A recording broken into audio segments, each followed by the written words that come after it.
Ya, Assalamualaikum warahmatullahi wabarakatuh. Nama saya Irfansyah, saya dari Bima, Nusa Tenggara Barat.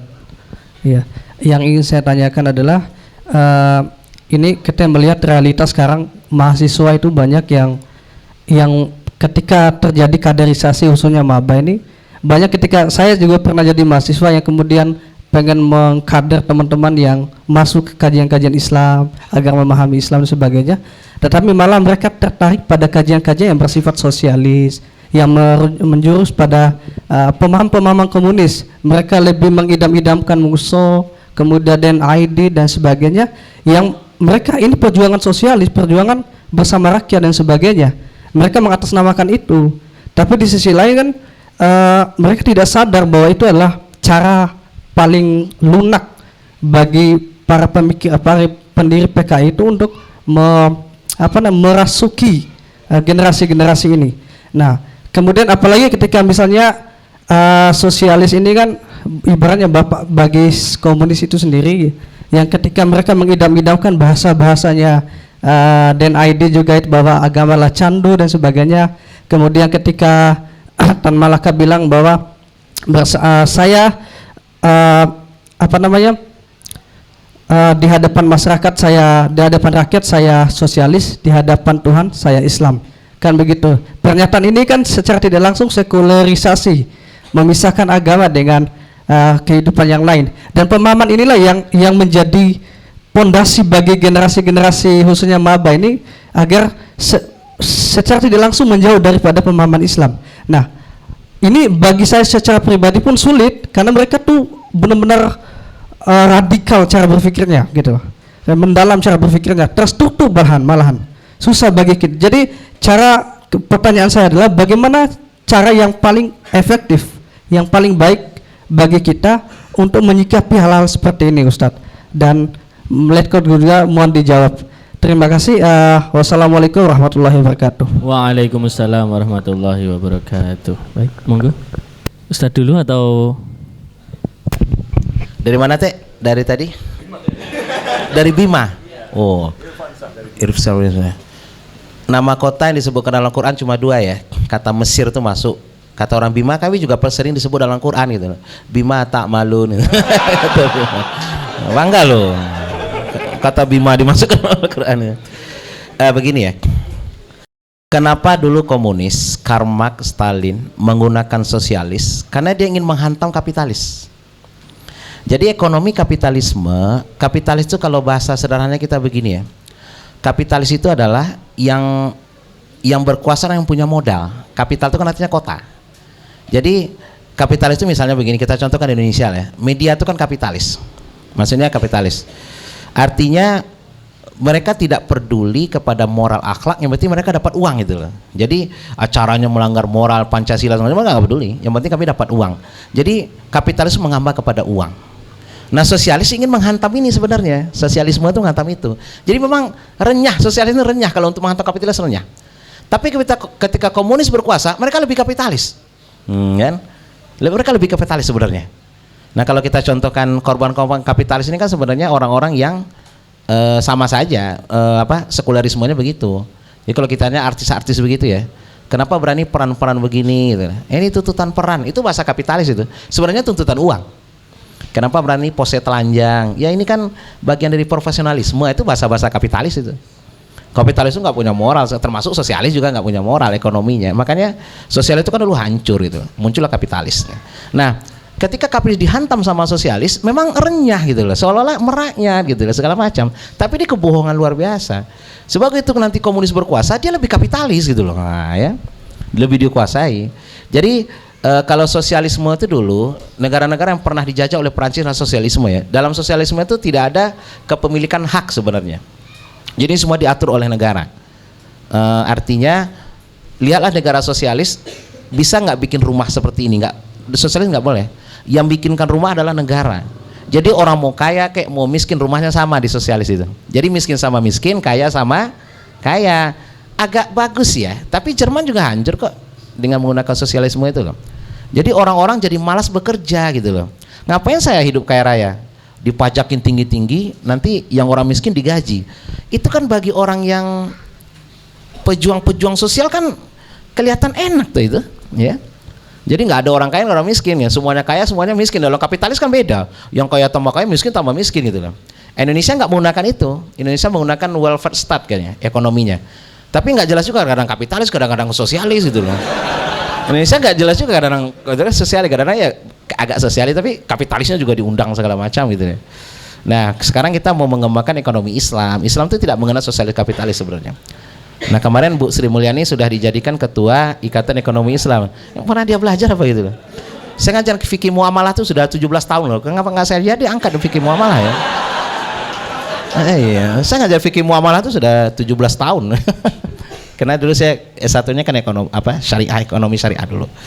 Ya, tapi begitulah ya. Jadi memang itu sedikit sosialis sama kapitalis ya. Jadi memang komunis itu berbohong itu. Dia pikir sosialis itu bagus untuk rakyat, tidak. Jadi dalam negara sosialis, kata Cak Nun ya, dalam negara kapitalis itu Anda silakan mengkritik pemerintah, tapi Anda cari duit sendiri. Dalam negara sosialis, Anda tidak perlu cari duit kami beri, tapi jangan kritik pemerintah. Indonesia cari duit sendiri, nggak boleh kritik.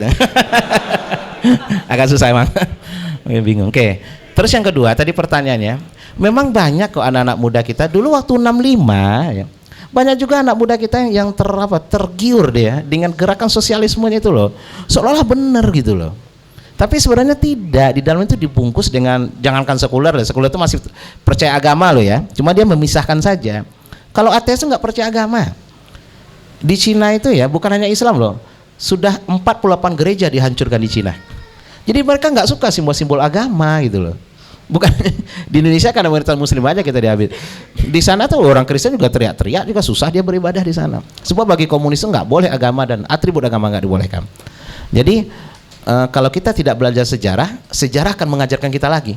Ya itu teorinya lah ya. Kalau kita tidak mau belajar sejarah, sejarah akan mengajarkan kita lagi. Kita dijajah lagi di ideologi komunis segala macam. Makanya perlu belajar sejarah itu. Al-Quran hampir 70% isinya cerita lah ya, kisah. Sejarah, baca Al-Quran itu 70%. Yang hukum tuh paling cuma 6% loh, masalah hukum potong tangan segala macam. Makanya kalau dituduh Al-Quran itu radikal, ente nggak baca Quran sih saya bilang. Cuma 6% ayat berbicara tentang hudud, ya 70% tentang cerita, tentang akhlak 10%.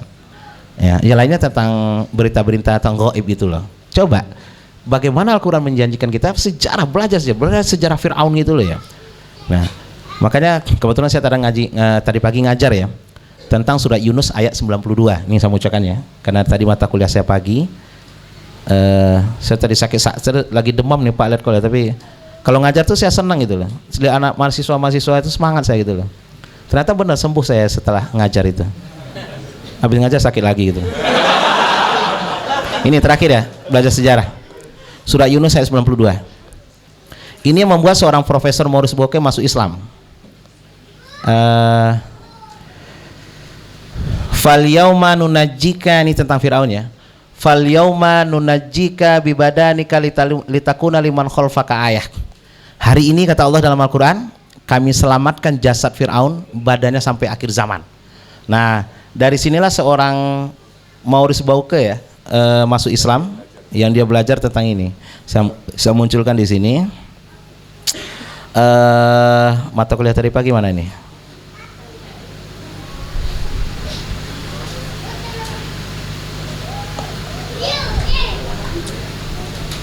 Nah, ini jasad Fir'aun. Jasad Fir'aun itu ditemukan 1935 di Luxor ya, kira-kira 200 kilo dari kota Kairo. Mesir adalah peradaban pertama yang bisa mengawetkan mayat dengan dibungkus mumi itu loh. Tujuan mereka untuk raja-rajanya gitu loh ya. Ini Profesor Maurice Bucaille. Setelah dibuka jasad Fir'aun, ternyata jasadnya itu masih utuh. Padahal kan jarak Nabi Musa dengan Nabi Isa itu kan 1800 tahun. Jarak Nabi Isa dengan Rasulullah 600 tahun. Kita dengan Rasulullah 1400 tahun. Berarti usia jasad Firaun ini adalah 3800 tahun. Ini kan di luar biologi ini. Makanya setelah ditemukan dibawa ke Perancis, Sorbonne ya. Jadi Sorbonne University itu kan terkenal dengan biologinya. Nah, kita kalau meninggal 6 bulan kan daging kita habis nanti dimakan belatung tuh. Makanya nggak usah cakap-cakap, enakan belatung dong gitu loh. Biar aja begini itu. 25 tahun hancur seluruh tulang belulang kita. Nah, ini kok bisa 3800 tahun diabadikan sama Allah? Padahal dia nabi bukan, rasul bukan, preman iya gitu loh. Kenapa diabadikan? Sewaktu dibelah dadanya ditemukan air garam. Berarti benar ini Firaun yang meninggal di Laut Merah. Karena dia Katolik ya, dia cari di 3 kitab suci kan. Agama Timur Tengah kan cuma 3 ya, Yahudi, Nasrani dengan Islam. Di Injil nggak ketemu, Taurat nggak ketemu, ketemulah surah Yunus ayat 92 itu. Langsung dia masuk Islam. Hari ini kami abadikan sampai akhir zaman. Sampai hari ini masih ada jasad Firaun. Kebetulan saya kuliahnya dulu di sana ya. Kalau ada tamu, saya ajak lihat tuh, nenek moyang ente.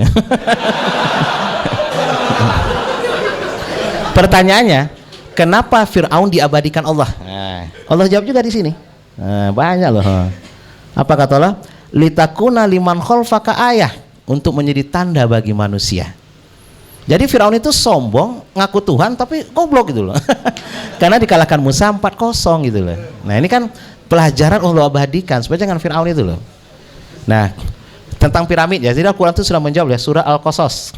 Al-Qasas surat ke-26. 28. Ayat 38. Ini bukti juga keajaban Al-Qur'an ya. 28. 40 maaf. 38. Oke, inilah. Orang sejarah mencari bukti bagaimana cara Firaun bikin piramida. Apa bahannya dan apa tujuannya. Bertahun-tahun arkeologi mencari bukti itu loh. Capek-capek kalian, baca aja Al-Qasas 38 selesai kan? Wa qala fir'aunu ya ayyuhal mala'u, berkatalah Firaun kepada pemimpin-pimpinnya, ma'alim tulakum inilahin ghairi, saya tidak tahu ada Tuhan selain saya. Ya Haman, Haman itu tangan kanannya Firaun ya, yang segala urusan lah. Ya Haman itu. Sekarang nggak tahu tuh. Fa'aukid li, ya Haman, tolong bakarkan saya alat tini, tanah liat. Jadi Al-Quran mengatakan bahan piramid itu adalah tanah liat.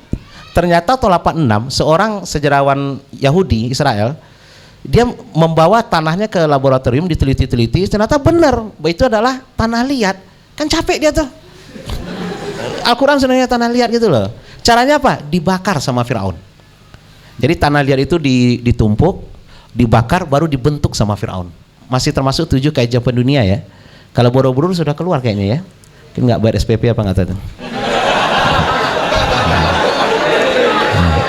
Lalu apa tujuan Firaun bikin piramid? Dalam ayat tadi ya udah hilang. Supaya dia ingin melihat Nabi Musa. Jadi piramid itu bukan makam raja-raja. Saya sudah pernah masuk ke dalam piramid yang paling besar itu loh. Cuma segini loh. Kita masuk nunduk-nunduk itu loh. Di dalamnya cuma ada segitiga doang. Lalu nggak ada makam, ada pasir doang. Saya pikir ada warung, mall apalah gitu. Enggak. Bukan makam raja-raja. Nah, ini kan Al-Quran sebagai sumber sejarah sebenarnya. Banyak orang masuk dengan yang seperti itu ya. Kalau teman-teman mau, saya punya file, monggo nanti dibagi-bagi. Mungkin Pak Letkol kalau juga mau. Ini bukti. Sebentar. Ini memang saya dapat dari Facebook, tapi saya kumpulkan. Kalau bawa flash disk, monggo nanti kita ambilkan. Oh, sampai flash disknya hijau ya?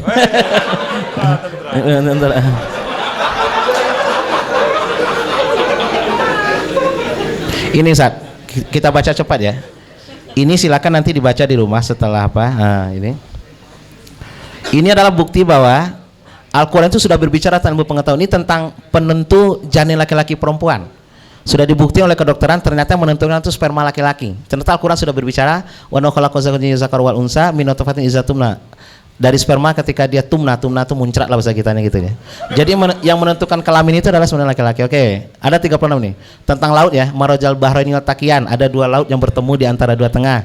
Itu sudah disebut surah Ar-Rahman. Nah, ini piramid tadi ya. Ini piramid Al-Qasas ayat 38. Bahannya adalah ini. Bahasa kimianya ini nih, saya juga nggak bisa baca tuh. Al2 Si2 4. Iya, saya nggak bisa baca gitu loh, pokoknya gitu deh. Ternyata memang tanah liat gitu loh. Capek-capek kalian ya. Nah, ini tentang madu ya. Jadi kalau mahasiswa saya masuk kelas itu bawa madu sama racun gitu. Kalian suka madu apa racun? Madu Pak. Di madu apa di racun? Mendingan di racun gitu.